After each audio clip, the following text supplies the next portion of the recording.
MPS Agro Bersama sendiri dibentuk tatkala kita mengalami kebangkrutan dalam usaha kita karena krisis waktu COVID-19. Usaha kita masing-masing bisa dibilang bukan bangkrut lagi ya, utang bisa ada gitunya. Usahanya berhenti karena waktu itu kita tidak ada usaha, kita terpanggil dari Dinas Tenaga Kerja dari Kabupaten Bandung Barat untuk mengadakan pelatihan sayur sama pembibitan sayur.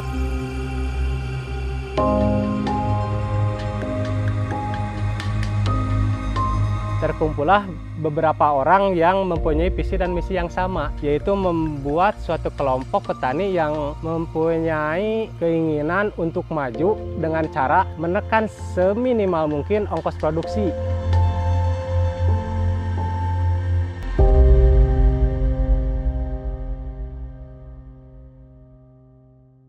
Perkenalkan, nama saya Pipin. Ya, saya berasal dari Desa Cimangu, Kecamatan Ngamprah. Saya di sini selaku co-founder dari MPS Agro Bersama. Saat ini kami sedang melakukan proses budidaya paprika. Untuk budidaya paprika ini sendiri bisa dibilang merupakan salah satu komoditi sayuran yang paling seksi mungkinlah kalau misalkan di kata PPL di sini mah. Karena untuk tanaman paprika ini sendiri mempunyai market khusus yang biasanya marketnya itu dari menengah ke atas. Tapi kalau untuk sekarang pasar tradisional sendiri sudah masuk.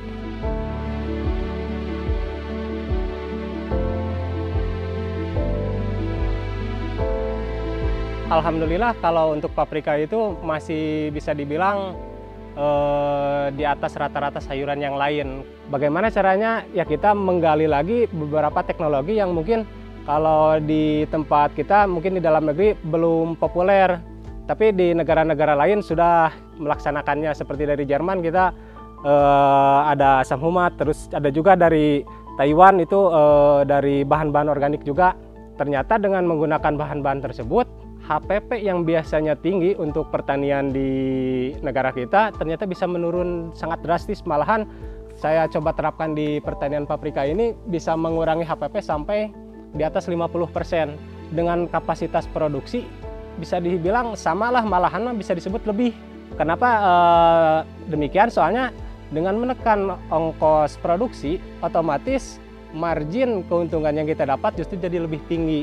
Itu yang pertama, keuntungan secara finansial. Ada juga yang sesuatu yang bernilai filosofis, kita mengurangi resistensi dari hama yang ada di tanaman paprika ataupun kiori dengan cara mengurangi penggunaan pestisida. Karena kita menggunakan zat-zat aktivator, terus zat-zat organik yang lain, otomatis daya tahan atau imunitas dari tanaman kita jadi meningkat.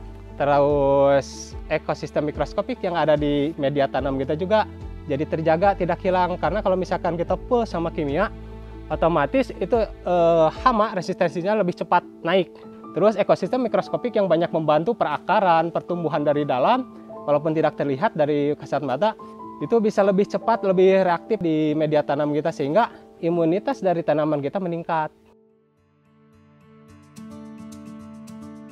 Kalau untuk komoditi yang sekarang kami produksi, walaupun belum skala masif, itu ada 3.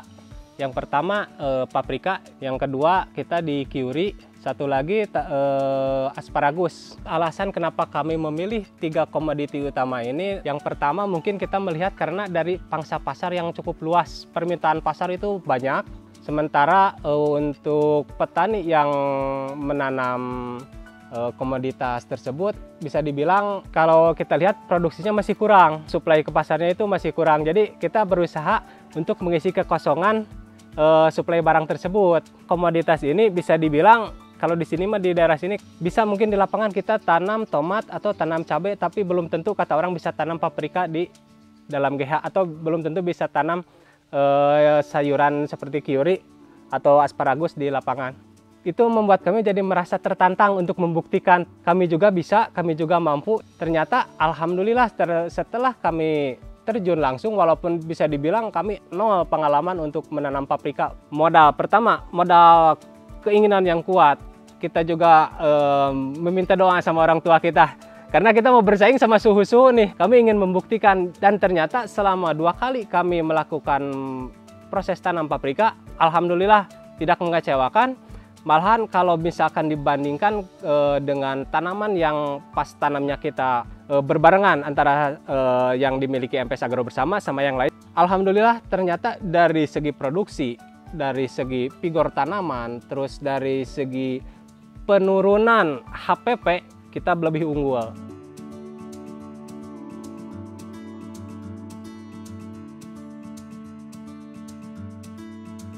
Kalau untuk tanaman paprika sendiri punya target kalau misalkan buah pertama dari populasi 3.000 pohon itu untuk buah pertama panenan 1 bulan itu kita target 9 kuintal. Emang di atas target petani yang lain, tapi bagaimanapun kalau misalkan target kita tinggi otomatis akan memotivasi diri kita untuk bekerja lebih gitu. Terus kita akan memacu kreativitas kita sendiri. Semuanya akan kita pacu untuk mencapai target tersebut. Dan alhamdulillah kalau untuk tanaman paprika sendiri yang saya kelola secara khusus di sini, alhamdulillah kalau untuk panen pertama sekarang sudah mencapai target, malah bisa dibilang lebih. Sekarang sudah mencapai 8 kuintal, terus estimasi panen sekarang masih ada sekitar lebih 2 kuintal mah. Berarti bisa mencapai sekitar 1 ton mungkin bisa lah. Kalau untuk tanaman paprika sendiri itu awal panen itu di usia 55 hari. Kalau misalkan untuk buahnya yang maksimal itu 60-65 hari.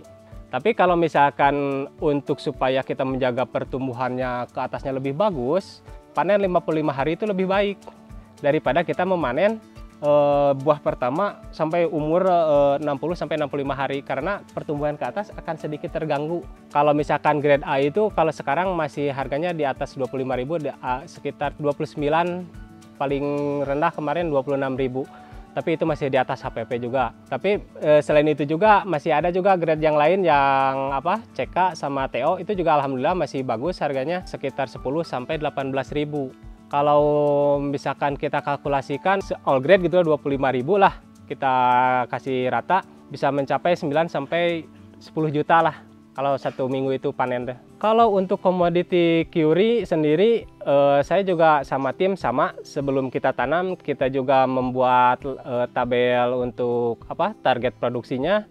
Misalkan untuk target tanaman 1.500 pokok tanaman yang ada di bawah itu kita target dulu cuman sedikit, cuman 2 ton waktu itu dari 1.500, karena kita melihat petani yang udah gitu ya, paling maksimal 1-2 kilo, kita dari 1.500 tanaman kita target cuma 2 ton. Tapi alhamdulillah justru walaupun di targetnya 2 ton, pas dipanen ternyata sampai habis itu bisa mencapai 4 ton. Malahan bisa dibilang kalau petani yang suhunya juga pada datang ke kebun, kenapa bisa lebih kayak gini gitu. Ternyata ada itu tadi faktor penggunaan seperti zat aktivator, elisitor, atau misalkan teknologi yang ada di dalam negeri kita sendiri walaupun sederhana seperti penggunaan jakaba, terus elisitor, biosaka, itu ternyata bagus untuk tanaman. Panen itu 1 minggu itu 2 kali karena selang 3 hari hampir sama paprika juga, jadi 3 atau 4 hari sekali panennya itu. Kalau untuk tanaman 1.500 tanaman itu 1 kali panen itu rata-rata 2 kuintal.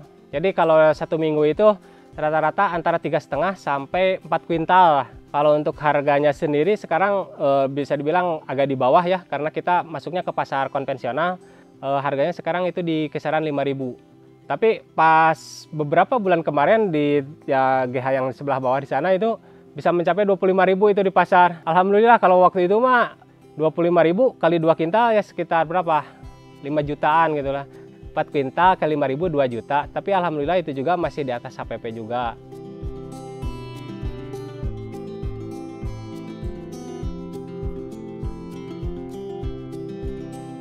Terus kalau untuk tanaman asparagus itu agak sulit juga membuat target, soalnya kalau asparagus itu sendiri pertama karena umur untuk panennya juga lebih lama.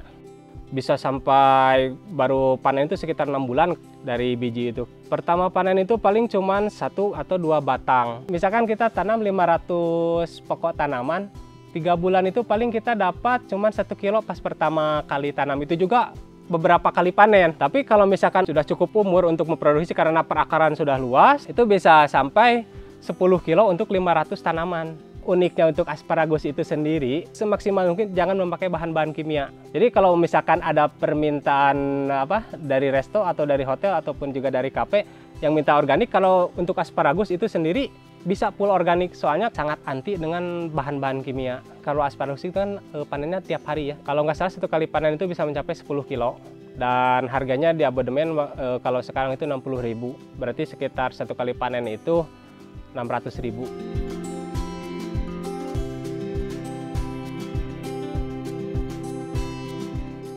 Hal tersulit yang pernah saya alami pribadi atau mungkin juga rekan-rekan petani yang lain ketika kita ingin melakukan panen di tanaman yang kita tanam, karena di negara kita tidak ada regulasi untuk penentuan harga komoditas apapun itu gitulah. Pas kita panen ternyata harganya murah, anjlok, malah gak laku kayak di pasar induk Cibitung atau di Kramat Jati atau pasar induk di Bogor ataupun di pasar induk yang mana. Itu sayuran yang kita terawat, yang kita tanam, yang kita panen, pas di pasar ternyata diseruduk sama doser, dibuang ke tempat sampah. Tapi kalau misalkan tengkulak yang bertanggung jawab, walaupun misalkan tanaman kita nggak laku di pasar, cuman dibuang diseruduk sama doser, tapi tetap kita dikasih ganti untuk ongkos transportasi sama ongkos panen tetap diganti. Paling sekitar Rp1.500 lah, walaupun itu tidak menutupi, tapi alhamdulillah gitulah, mengurangi beban batin. Untuk ekspor sendiri, tanaman yang di dalam greenhouse ini kita dulu pernah pas COVID 2020. Waktu itu kita pernah supply ekspor ke Taiwan. Kita ekspor tanaman brokoli. 1 minggu itu kuotanya 10 ton. Ya alhamdulillah kita bisa menyediakan supply ke Taiwan. Walaupun waktu itu kita cuman sebagai supplier. Dari situ kita punya pengalaman gitu. Bagaimana misalkan cara ekspor ke luar negeri itu seperti apa, penanganan pasca panen seperti apa, terus spesifikasi untuk ekspor itu seperti apa tanamannya. Kita yang mengelola, kita yang tanam, kita yang panen, terus kita juga yang mengelola hasil panen, gitu, terus menyebarkannya sendiri ke masyarakat kita sendiri, ke warga Indonesia sendiri. Gak perlu keluar sebenarnya, asal regulasinya ada, insya Allah kita gak perlu melibatkan sesuatu perusahaan atau korporasi yang besar untuk melakukan hal tersebut. Kalau menurut saya pribadi, selalu libatkan Tuhan. Karena Tuhan itu yang memberi kita hidup, Tuhan itu yang memberikan kita kehidupan, dan Tuhan juga yang akan memberikan kita kehidupan setelah kita hidup di dunia ini.